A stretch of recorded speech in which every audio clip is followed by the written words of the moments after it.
ennätys. Tämän hallikauden alku on ollut kaiken puolin huikea sinulle, niin mitä mietit tästä itse?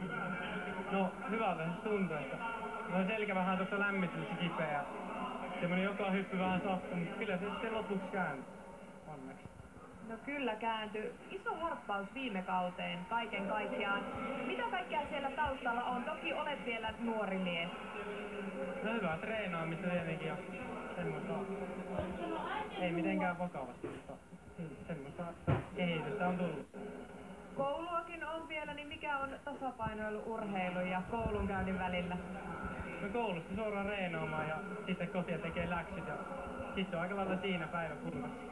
Kuulin, että pelaat myös koripalloa, niin mahtuuko muutakin kuin koulua ja korkeushyppyä?